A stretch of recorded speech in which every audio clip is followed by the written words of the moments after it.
inżommu s-silenzju jekk joġobkom. Grazzi.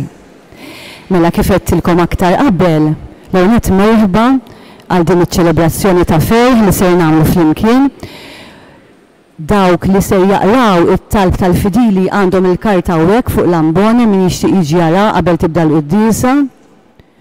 U dawk li se jitellgħu l-offerti jekk joġobhom ftit qabel jinżlu hemm isfel sabiex ikunu lesti sabiex jitellgħu l-offerti.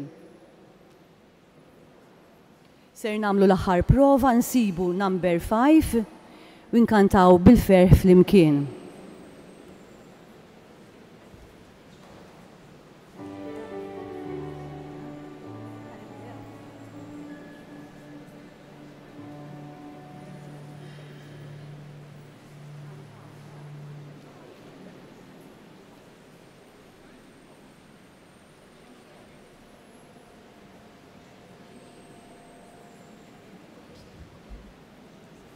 Inqumu bil-wifqa u nagħtu bidu għal din iċ-ċelebrazzjoni billi insibu l-karta tal-kant, insibu numru 1 u nkantaw flimkien Spiritu Qaddis tal-Mulej.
Fl-isem tal-Missier u tal-Iben u tal-Ispiritu Santu. Amen.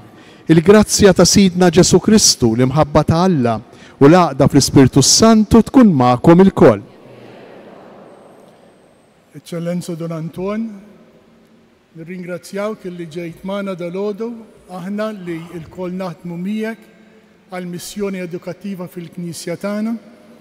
Aħna kollha kemm aħna membri tal-iskejjel tal-Knisja, allura merħba lilkom ukoll li nġbarnaw flimkien biex flimkien nitolbu l-għajnuna ta' Alla taħt bl-interċessjoni ta' Sidna Marija. Nixtieq ukoll nilqa' lill-Fader Mark Ellow li qiegħed innaħħan tax-xelluk tal-Isqof illi huwa id-delegat tal-Konferenza Episkopali f'dan is-segretarjat huwa dak li jmexxina lkoll flimkien. Ħdeħ ukoll hemm Father Clinton Farrugia li huwa l-Viċi President tal-Catholic School Association u naħseb hemm il-kumplament ta' fumna minn aħna. Nirringrazzjakom li sibtu l-ħin li nġbarna flimkien ħalli f'sens ta' komunità nitolbu lil Alla ikompli jwetta il-ħidma tagħna. Ħuti biex nitħejjew tajjeb ħalli niċċelebraw kif jixraq din l-Ewkaristija. Ejjew nindunaw li maħniex perfetti, imma jew nindunaw li Alla jħobbna kif aħna. Kull wieħed u kull waħda minna mill-qawejn fl-idejn ta' Alla kif aħna. Nitolbuh maħfra b'sinċerità taħtijietna fis-skiet.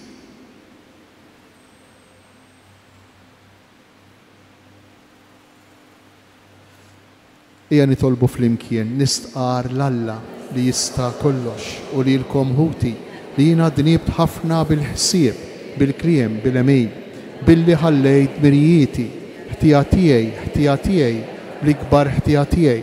Għalhekk nitlob lill-imqazza Marja dejjem Verġni, lill-anġli, għad-dissin kollha u lilkom ħuti biex titolbu għalija lill-mulej Alla tagħna. Iħenna lina Alla li jista' kollox, jaħfrilna dnubietna u jwassalna għal ħajja ta' dejjem. Nitolbu.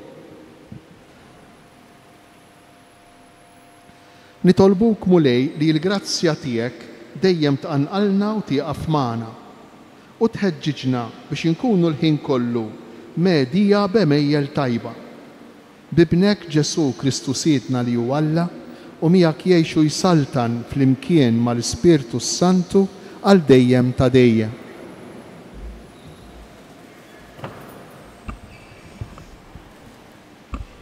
Qarri mill-littra ta' San Pawlu Apostolu lir-Rumani. Eżiż, issa l-ġustizzja ta' Alla deret mingħajr il-liġi, għad li l-liġi u l-profeti jiġdu għalija.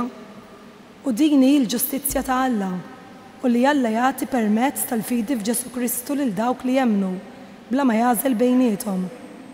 Il-bnedmin kollha dimbu u iċċaħdu mill-glorja ta' Alla, għalhekk issa huma jkunu ġustifikati bil-grazzja tiegħu li jagħtihom minn rajh permezz tal-fidwa li hemm fi Kristu Ġesu. Lilu Alla qiegħdu s-sagrifiċċju tat-tpattija għal maħfra tad-dnubiet għal dawk li jemmnu bih u dan bis-saħħa ta' demmu. Bekk Alla issa juri l-ġustizzja tiegħu waqt li fl-imoddi jagħlaq għajnejh għad-dnubiet li saru fi żmien li kien jistabar bihom. Ried iva juri l-ġustizzja tiegħu f'dan iż-żmien ħalli juri li hu ġust u jiġġustifika wkoll lil min jemmen f'Ġesu. Biex mela jista' wieħed jiftaħar? Ma hemmx biex u bis-saħħa tal-liema liġi? Tal-opri? Le, iżda bis-saħħa tal-liġi tal-fidi. Għax aħna għandna fehma sħiħa li l-bniedem ikun iġġustifikat permezz tal-fidi mingħajr l-opri tal-liġi. Forsi Alla u Alla tal-lud biss? Mhux tal-pagani wkoll? Iva, tal-pagani wkoll. Alla hu wieħed. Il-kelma tal-mulej.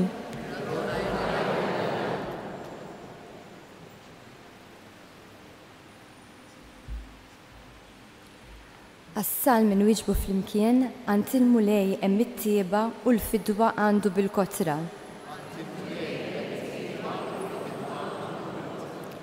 Min iħlart insejjaħlek mulej, isma' Sidi l-leħen tiegħi, ħajkunu widnejk miftuħa jiena u nitolbok bil-ħniena. Flimkien?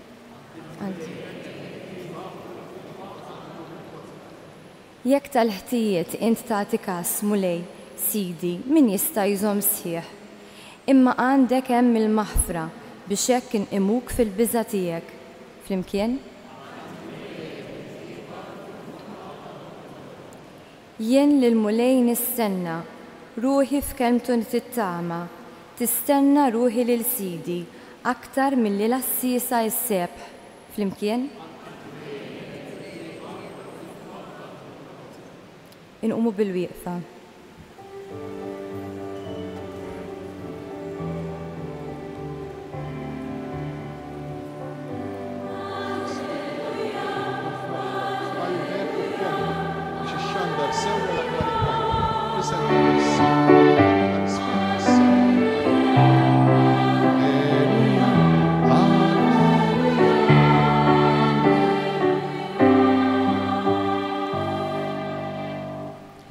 Jiena u it-triq, il-verità u l-ħajja jgħid il-mulej.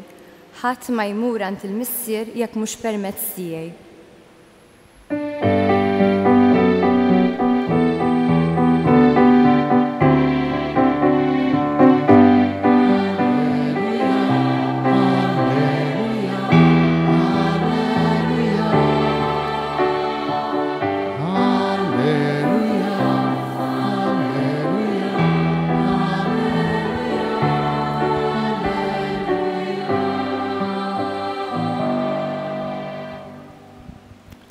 Il-mulej ma'kum. Miegħek ukoll. Qari mill-Evanġelu skont San Luqa. Glorja lilek, mulej.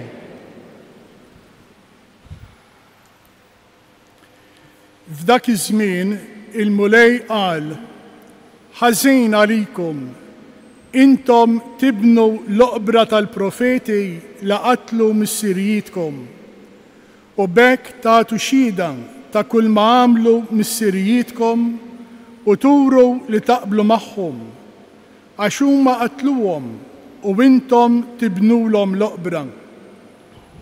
Kien għalhekk li l-erf ta' Alla qal: jien nibatilhom profeti u apostli u huma joqtlu u jippersegwitaw lil xi wħud minnhom. U hekk dan in-nisel ikollu jagħti kont ta' demm il-profeti kollha li jinxteret sa mill-ħolqien tad-dinja. Ibda mid-demm ta' Abel sa d-demm ta' Zakkarija li erduh bell-artal u s-santwarju. Iva ngħidilkom, dan in-nisel ikollu jagħti kont. Ħażin għalikom intom l-orrif tal-liġi, intom ħtaftu il-mufteħ tal-erf biex imbagħad intom stess ma tħalltux u żammejtu lura lil min irid jidħol. Meta Ġesu ħareġ minn hemm, il-kittieba u l-Fariżej bdew irossuh kemm jifilħu b'mistoqsijiet fuq ħafna ħwejjeġ u jonżbuh biex jaraw jaqbdux xi ħaġa minn fommu. Il-kelma tal-mulej. It-tifħir lilek Kristu.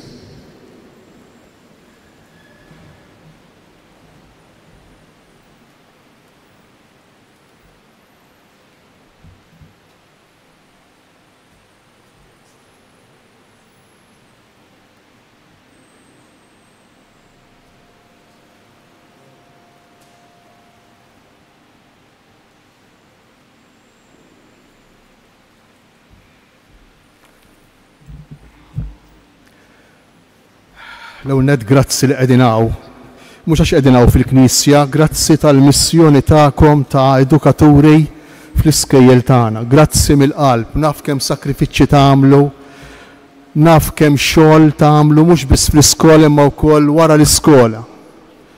Allura napprezza immens il-preżenza, il-persuna tagħkom. B'dak kollu mhux biss li tagħmlu, ma b'dak kollu li tgħixu, b'dak kollu li ġġorru bil-familja tagħkom b'kollox.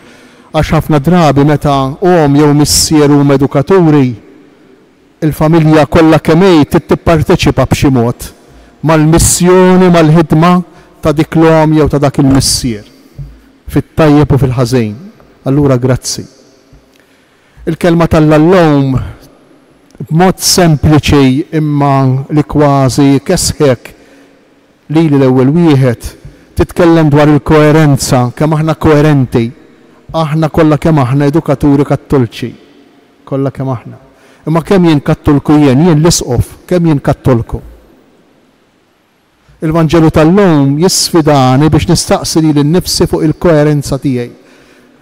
Kemm hemm bot, kemm hemm differenza bejn dak li ngħid u impaċpaċ u tafu kemm ngħid u kemm impaċpaċ u dak li jien fil-fatt.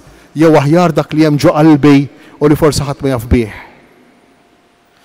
U dak li l-kelma tal-la tgħid li qed tgħidu lilkom il-lejla dal-għodu, il-lejla x'nofsinhar għadda. Kemm aħna koerenti. Kemm aħna koerenti pereżempju, kemm jien koerenti. Pereżempju mal-Vanġelu jien li jien l-isqof intom li intom edukaturi fi skola Kattolika, kemm jien koerenti mal-Vanġelu fejn jidħlu pereżempju relazzjonijiet ta' bejnietna, l-maħfra pereżempju. Kemm jien koerenti pereżempju fejn jidħlu fejn tidħol pereżempju id-diskors fuq xulxejn, kemm jien koerenti. Kif nitkellem fuq seħibtej, teacher, fuq sieħbi LSC, fuq dik li ieħor jew l-oħra li jgħinu fl-iskola b'xi mod. Kemm jien koerenti, kemm aħna koerenti. Maħniex koerenti. Hekk jew le, maħniex koerenti. Imma meta ngħid jien m'iniex koerenti, dak il-ħin jien koerenti. Meta ngħid jien il-bogħod mill-Vanġelu dak il-ħin jien koerenti. U dak il-ħin jidħol Alla. Mhux se nsemmi eżempju oħrajn, kulħadd għandu l-eżempju tiegħu.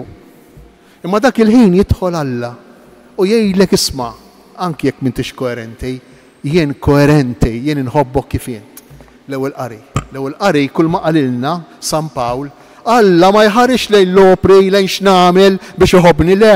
Alla jħobbni sempliċement għax nemmen il-fidi kemm qawwija din. Kemm qawwija, aħna naħsbu li r-reliġjon il-fidi tikkonsisti fli nagħmel xi ħaġa l-Alla mhux veru. Illum Ġesu fil-Vanġelu, illum San Pawl fl-ewwel qari qalilna illi lilna Alla jħobbna mhux għax għamilna xi ħaġa, imma sempliċement għax aħna. U l-fidi jgħid tikkonsisti fli jien ikolli ħiel anke mill-bogħod li lili Alla jħobbni, hawn tibda l-fidi, lilek Alla jħobbok, lilek Alla jaċċettak kif int, inkoerenti kif int. Allura tgħidli mela nista' nagħmel kemm irridnu biet, nista' nagħmel ir-rejtjen, nista' nagħmel żomm bil-mod. Bil-mod. L-ewwel qabel kollox. Il-koerenza li titlobni li jien naraf li m'iniex koerenti. Li jien naraf li jien għall-bogħod mill-Vanġelu. U narafha mhux sempliċement b'moħħi, imma narafha b'qalbi. Inħossa. U jekk inħossa, ħa toħroġ talba minn ġo qalbi, minn ġo fija, x'talba se toħroġ minn ġo qalbi? Liema talba se toħroġ minn ġo qalbi? Mulej, inti taf bija, mulej jaħfirli, mulej jgħinni. Tpoġġini f'pożizzjoni ta' umiltà kbira, din il-verità li jien m'iniex koerenti. Tpoġġini f'pożizzjoni li jien noqgħod attent kif inħares lejn ħija, lejn oħti, lejn dak il-ġenitur, dak l-om, dik il-missier ta' tfal li għandi, kif niġġudika li tfal li għandi għax jien naf li m'iniex koerenti. Pratikament din is-salvazzjoni. Din is-salvazzjoni tatina ħafna serenità fil-qalb, tatina ħafna paċi fil-qalb. Din il-verità li jien inħossni imbiet mill-verità tal-Vanġelu. U minn hawn tibda l-edukazzjoni kattolika. Minn hawn tibda. L-edukazzjoni kattolika tibda mill-qalb ta' kull teacher, raġel u mara, ta' kull LSC, raġel u mara, ta' kull persuna li taħdem fl-iskola, ta' kull maid, raġel u mara, ta' kull technician, raġel u mara. Minn hemm tibda l-edukazzjoni. Minn hemm tibda l-formazzjoni kattolika. Mill-fatt li jien nara fil-verità tiegħi, ninduna tassew minn jien. U nara fuq ukoll li Alla li jħobbni kif jien. Kif jien. Jekk jien ma narafx il-verità tiegħi, l-inkoerenza tiegħi, jien ma nifhimx li Alla jħobbni b'xejn, imma nibqa' ngħix fl-illużjoni, it is a pure illusion, illi jekk hemm xi ftit tal-imħabba ta' Alla lija, dejn Alla jagħtili għax inħallas għalija, għax jistħoqli. Mhux veru, gidba kbira. Gidba kbira. Gidba kbira. Aħna Alla jħobbna qabel ma għamilna, qabel ma sirna. Aħseb wara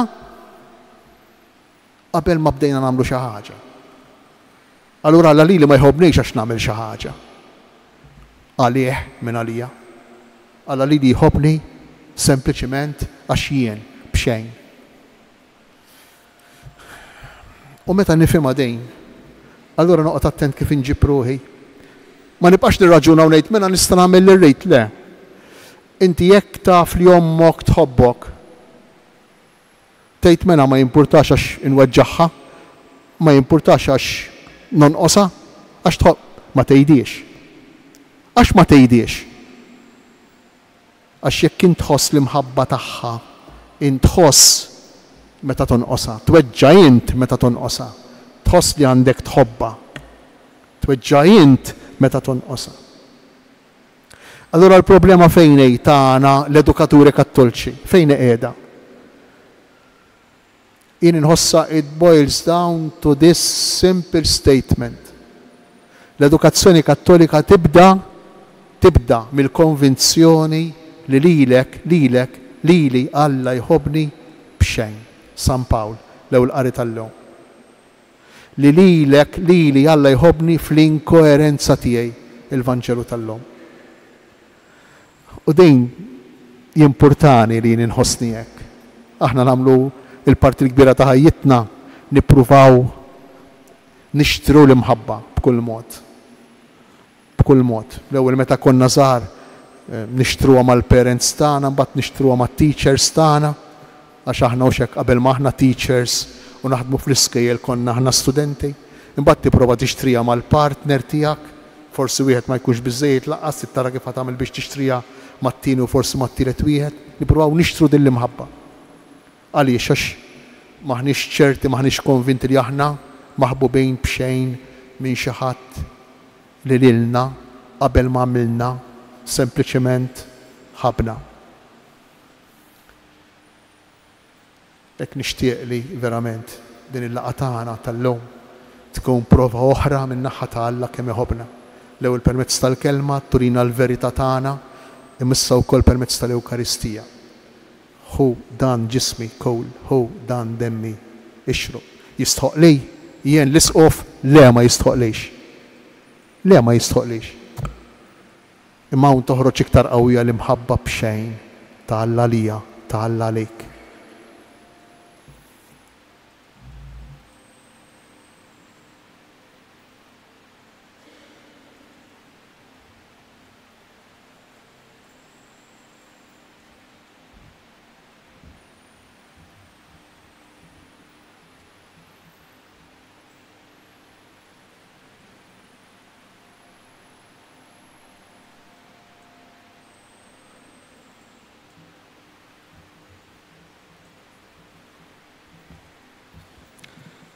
Issa b'fiduċja sħiħa f'dan il-missier tagħna li għadna kif edna li jħobbna b'xejn aħna minn aħna nagħmlu x'nagħmlu, ejjew nresqu t-talbiet tagħna. Forsi mhux dejjem jaqlalna t-talba li nitolbuh, imma żgur li jagħtina dak li verament għandna bżonn. Forsi anke biex nindunaw dejjem iktar f'ħajjitna u min tassew.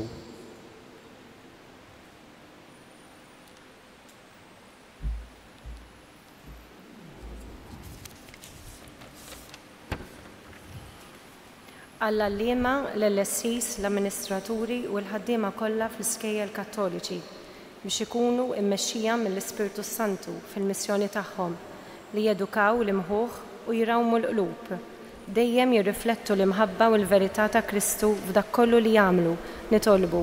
Ismana nitolbuk mulej.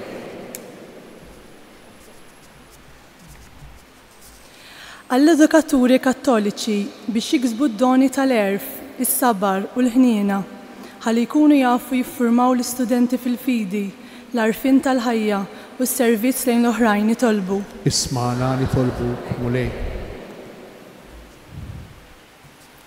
Biex Alla isaħħaħ l-edukaturi fl-iskejjel kattoliċi fil-mumenti diffiċli u jġeddidhom bil-ferħ u lan fil-vokazzjoni tagħhom li jgħallmu u jispiraw il-ħajja tal-istudenti tagħhom, nitolbu. Ismana nitolbuk mulej.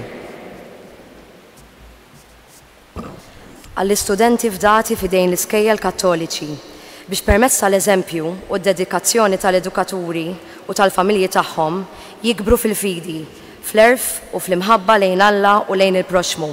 Nitolbu. Ismana nitolbuk mulej. Għal Sister Antoinette li ħallit d-dinja f'dawn l-aħħar jiem u għall-edukaturi kollha li ddedikaw ħajjithom għall-edukazzjoni ta' tfal u żgħażagħ li wkoll marrew jiltaqgħu mal-ħallieq. Għatihom umlej il-mistrieħ ta' dejjem, id-dawl ta' dejjem jiddi fuqhom, jistrieħu fis-sliem. Amen.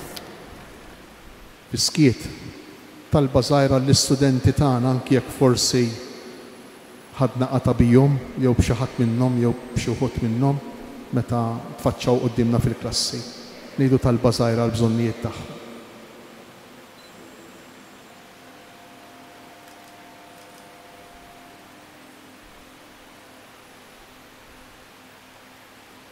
Inroddulek ħajr missier qaddejsa x'inti tant tafdana illi tatina biex inkunu edukaturi anke ta' dawk li huma żgħar. Tatina ċans li niffurmaw il-qlub u l-imħuħ ta' dawk li inti huma tant eżis għalejk u li ħlaqt biex ikomplu il-ħajja, biex ikomplu l-progress, biex ikomplu imexxu l-qudiem id-dinja ta' madwarna. Inroddulek ħajr tal-imħabba tiegħek għalina u tal-missjoni li fdajtilna. Inti li tgħix fis-Saltan għal dejjem ta' dejjem. Għal waqt l-offertorju nkantaw fl-imkien numru 2, Mulej fidejk.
Tolbu ħuti biex is-sagrifiċċju tiegħi u tagħkom ikun joġob l-Alla l-Missier li jista' kollox.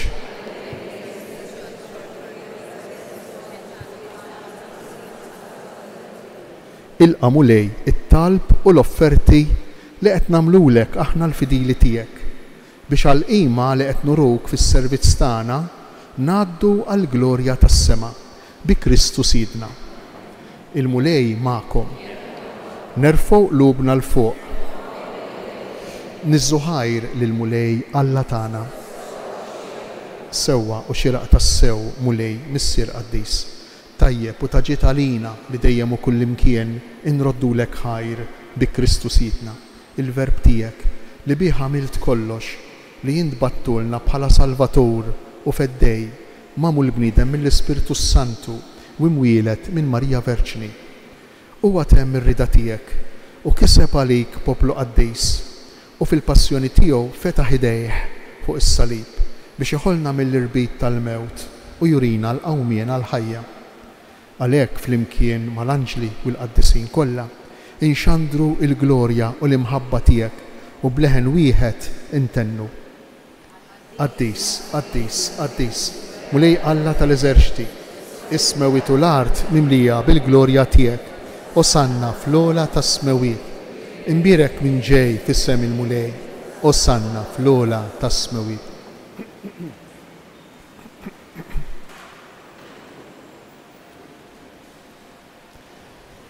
Qaddis tas-sewient Mulej, int lajn ta' kull qdusija. Qaddis għalhekk nitolbuk dawn l-offerti bil-barka tal-Ispirtu tiegħek biex isiru għalina il-ġisem u d-dem ta' Sidna Ġesu Kristu li meta kien se jingħata biex minn rajħi bati ħajl ħobs, ratt il-ħajr, qasam tal-id-dixxipli tiegħu u qal: ħudu u kulu il-kol minn dan, għax dan huwa ġismi li jingħata għalikom.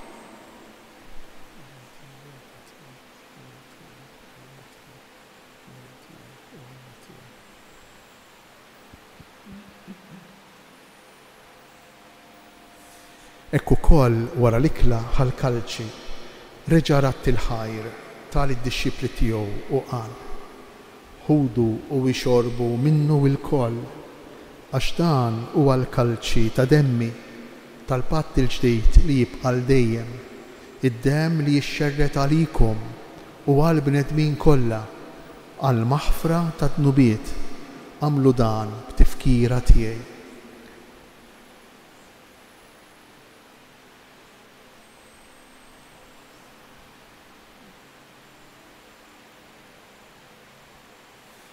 Dan hu il-misteru tal-fidi, inħabbru il-mewt tiegħek mulej, inxandru bil-ferħ il-qawmin tiegħek u nistennewk sa ma tiġi fil-glorja.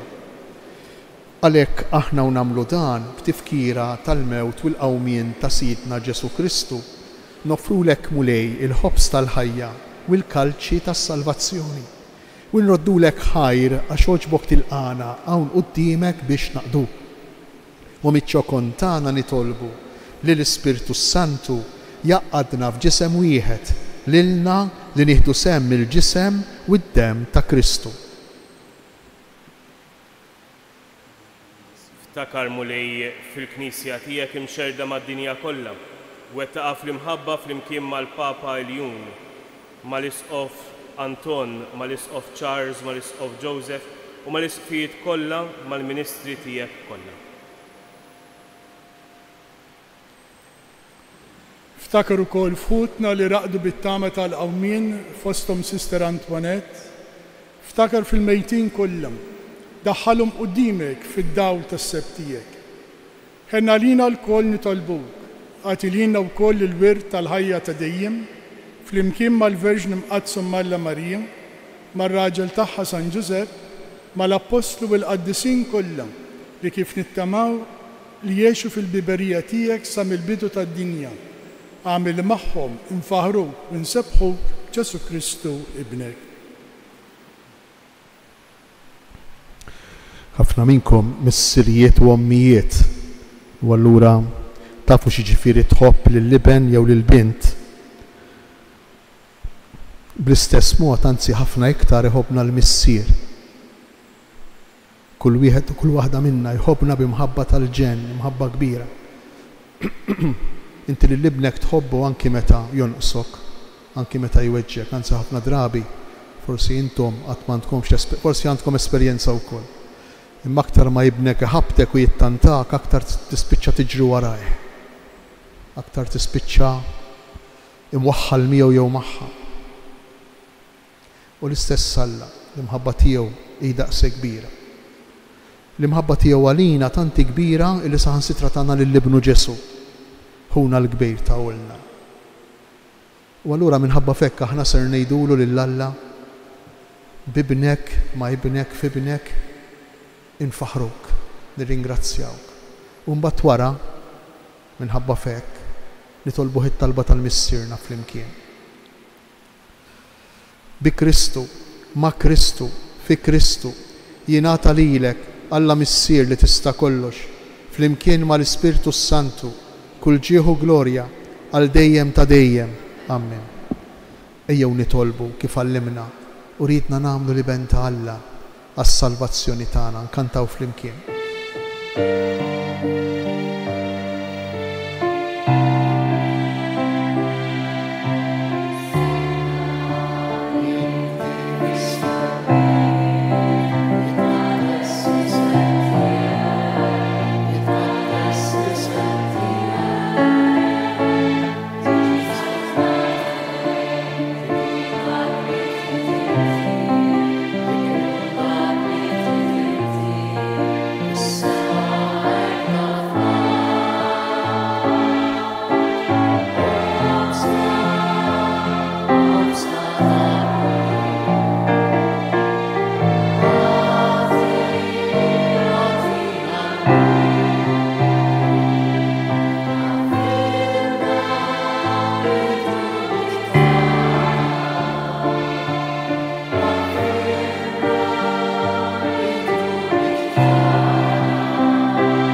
Neħlisna nitolbuk mulej minn kull deni, għatina fit-tieba u l-ħnina tiegħek il-paċi fi żmienna biex inkunu ħielsa dejjem midnub u mħarsa minn kull inkwiet, aħna u nistennew u nittamaw lejna u l-miġja tas-Salvatur tagħna Ġesu Kristu.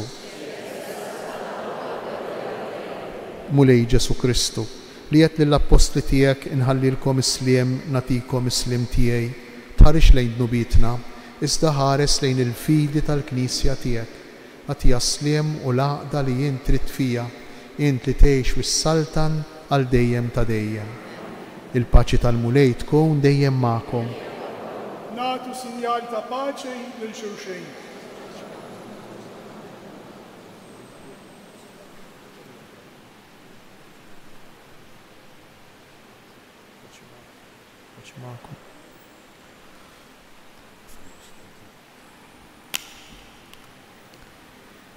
ħaruf Talla li tneħħi d-nubiet tad-dinja ħinna lina. ħaruf Talla li tneħħi d-nubiet tad-dinja ħinna lina. ħaruf Talla li tneħħi d-nubiet tad-dinja għatina l-paċi.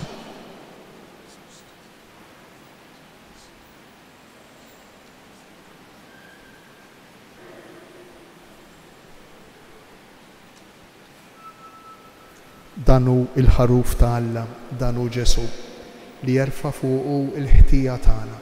Ħenjin aħna li aħna mistiedna għal din l-ikla tal-ħaruf. Mulej, ma jistħoqlix li tidħol taħt is-saqaf tiegħi, issa għid kelma waħda u ruħi tkun imfejqa.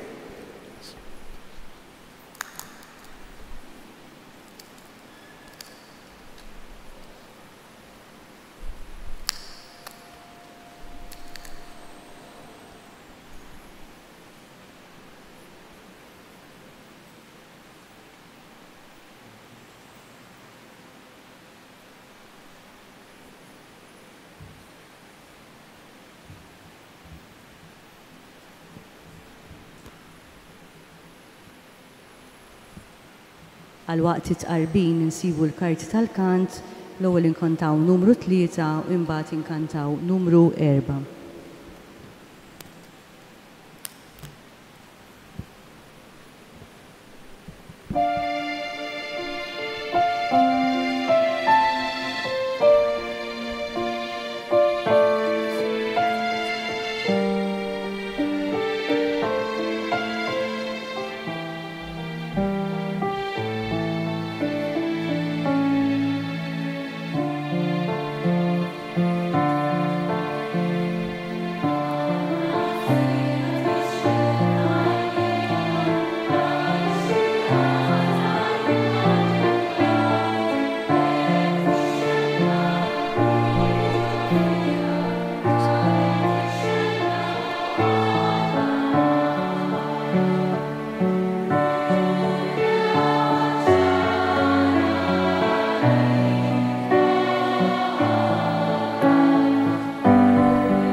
nitolbu.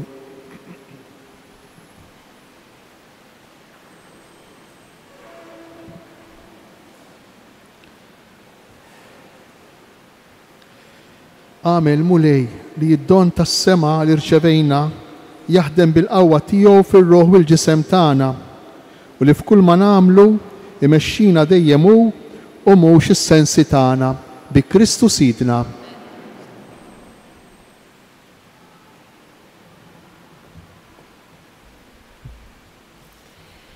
Flimkien insibu l-karti tal-kant u ngħidu t-talba tal-edukatur li tinsab fl-ewwel paġna. Grazzi, mulej, nissilt fija l-fidi u kebbist f'qalbi in-nar qaddis ta' mħabtek waqt li għażiltni u sejjaħt li biex inwettaq il-missjoni ta' edukatur. It-tweġiba tiegħi għas-sejħa tiegħek kienet sħiħa, bla kundizzjonijiet, imqar jekk mhux nieqsa mid-dubji u d-diffikultajiet. Ir-responsabilità edukattiva hekk meħtieġa fi żminijietna hija kbira. Kif kbar huma id-doni li jint mulej tagħti l-persuni ġenerużi li jażlu li jimxu fit-toroq tiegħek. Għatini l-kuraġġ, il-kreattività, l-entużjażmu, l-ispirtu ta' fidi, id-don li nibdel il-qlub, bħalma kellhom qaddisin edukaturi, fosthom San Ġwan Battista de la Salle u San Ġwan Bosco, modelli u protetturi tagħna l-edukaturi. Mulej, jiena rrid inġorrok fil-ħorġa tiegħi bħal biċċa ħobs, inġorrok fis-skit tiegħi meta jinbet il-ħolm, inġorrok fit-triq miegħi u fl-idejn li naqbad mal-oħrajn. Ismek ikun dejjem fuq fommi. Nitolbok maħfra o mulej li mhux dejjem araf tinwassal lill-istudenti tiegħi il-ħeġġa biex ifittxu. Nitolbok tagħtini l-entużjażmu għall-erf biex nagħllem lili nnifsi u lill-istudenti tiegħi l-arfien tad-dinja l-ġdida u l-ħila li jgħixu fija b'responsabbiltà. Enni nirrifletti magħhom fuq il-problemi tad-dinja. Hekk li r-riflessjoni ma tkunx mifruda mir-responsabbiltà fil-ħidma. Għatini l-qawwa biex naraf, nikkoraġixxi jew nikkoreġi biex ma nfittix tant min ifaħħarni imma l-istima vera f'xogħli li tmur lem miż-żmien u s-snin. Int li mgħallem inqeda bija biex nifforma tfal f'dati f'idejja mill-familji, is-soċjetà u l-iskola. Grazzi tal-għajnuna li dejjem tatini. Amen.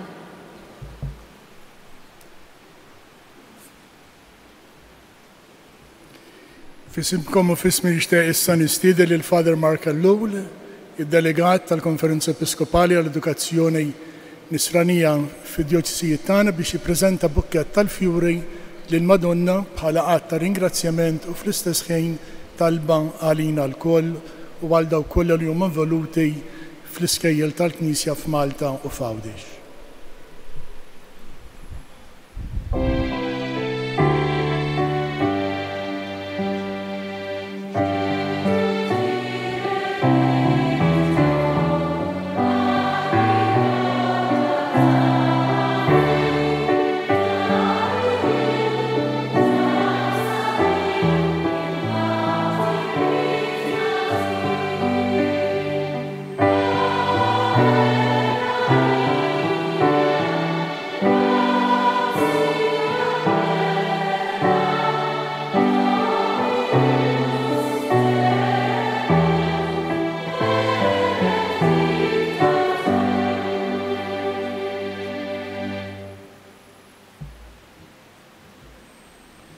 Fit-tmiem il-qoddisa wara l-barka solenni tal-isqof hemm xi ftit refreshments wara u nitolbukom li tinżlu għal dejn is-sala tas-Santwarju ta' Pino. Naħseb li kulħadd taf huwa kif toħorġu fuq in-naħħa tal-lemmej.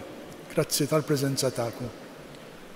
Grazzi Dun Manuel, grazzi lill-ħedz tal-iskejjel, grazzi lis-saċerdoti li konċelebraw, ħafna minnhom il-parti l-kbira jaħdmu fl-iskejjel. Grazzi lid diretturi spirituali tal-iskejl, grazzi lilkom il-koll, grazzi lil min anima l-Quddisa, grazzi tal-ħidma kollha tagħkom u tal-ħidma li ser tagħmlu matul din is-sena. Ibqgħu ċerti li tkunu f'talbi, ma speċjali kull darba li niġi hawnhekk ta' Pino, niftakar f'din iċ-ċelebrazzjoni li bija ftaħna s-sena flimkien. Il-mulej ma'kom. Iberikkom, iħariskom Alla li jista' kollox. Il-Missier, l-Iben u l-Ispirtu Santu. Amen. Inroddu ħajr lil Alla.